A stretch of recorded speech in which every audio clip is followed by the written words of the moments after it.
Prabhas Patan ward number 2 માં આવેલ મંગલમ અને આજુબાજુની સોસાયટીમાં પીવાના પાણીમાં ગટર અને દૂષિત પાણી ભળતું હોવાથી કલેક્ટરને રજૂઆત કરવામાં આવી હતી। સમગ્ર વાત કરીએ તો પ્રભાસ પાટણ વોર્ડ નંબર 2 માં આવેલ મંગલમ અને આજુબાજુની સોસાયટીમાં ઘણા સમયથી પીવાના પાણીમાં દુર્ગંધયુક્ત પાણી આવતું હોવાથી લોકો પરેશાન છે। આ વિસ્તારમાં મોટાભાગના લોકો મજૂર વર્ગના છે, જ્યારે પીવાનું પાણી આવતું હોય અને ગમે ત્યારે વચ્ચે દૂષિત પાણી આવવાનું શરૂ થઈ જાય છે, જેથી પીવાનો આખો ટાંકો ભરાયો હોય છતાં ખાલી કરવો પડે છે। આ પરિસ્થિતિ ઘણા સમયથી છે। આ બાબતે નગરપાલિકાને વારંવાર રજૂઆતો કરવા છતાં કોઈ ધ્યાન આપતું નથી। આ દૂષિત પાણીને કારણે આ સોસાયટીના અનેક જીવલેણ રોગોનો ભોગ લોકો બની રહ્યા છે। આ બીમારીમાં સતત વધારો થતો જાય છે, તેમજ આ સોસાયટીના રસ્તો અત્યંત બિસ્માર હાલતમાં છે, ચાલીને નીકળવામાં મુશ્કેલી પડે છે, તેમજ ભૂગર્ભ ગટર ન હોવાથી પાણીનો કોઈ નિકાલ ન હોવાથી રસ્તાઓ પર પાણી જોવા મળે છે। આ વિસ્તારમાં શાળા પણ આવેલી છે। આ બાબતે શાળા દ્વારા રજૂઆત કરવામાં આવેલ છે। સોસાયટીમાં 1 વર્ષ પહેલા નગરપાલિકાના ચીફ ઓફિસરને રૂબરૂ મુલાકાત લઈ પ્રશ્નના નિકાલ બાબતે ખાતરી આપેલ છે। તેને લઈને 1 વર્ષ જેવો સમય વીતવા છતાં કોઈ કામગીરી થયેલ નથી। મંગલમ સોસાયટીની બહેનો કલેક્ટરને રૂબરૂ મળીને આ સમસ્યા બાબતે રજૂઆત કરવામાં આવી છે। આ બહેનોની હાજરીમાં કલેક્ટર દ્વારા ચીફ ઓફિસરને ટેલિફોનિક વાત કરેલ છે। આ લોકો નગરપાલિકાને નિયમિત તમામ વેરા ભરવામાં આવે છે, છતાં પીવાના પાણીમાં દૂષિત પાણી બંધ થતું નથી, કોઈ જાતના વિકાસના કામો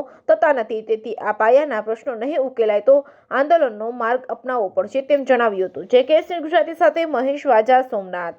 હું ભાવના સંજય બામણીયા બોલું છું, ગીર સોમનાથ, પ્રભાસ પાટણ, મંગલમ સોસાયટી, શાંતિનગર પાછળ 2 નંબર વોર્ડમાંથી બોલું છું।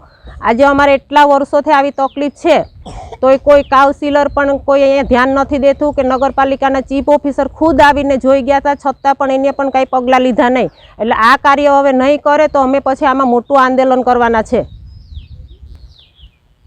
એક જ મિનિટ ઉભો રહો, હું પાછું અમે આવેસ ટેક્સ પણ ભરીએ છીએ, સુલાવેરા પણ ભરીએ છીએ, તો પણ કોઈ અમારે આવું પાણી ખરાબ આવે તો પણ કોઈ ધ્યાન નથી દેતું। આ 4-4, 5-5 વર્ષથી આવું પાણી ગંદકીવાળું પીએ છે।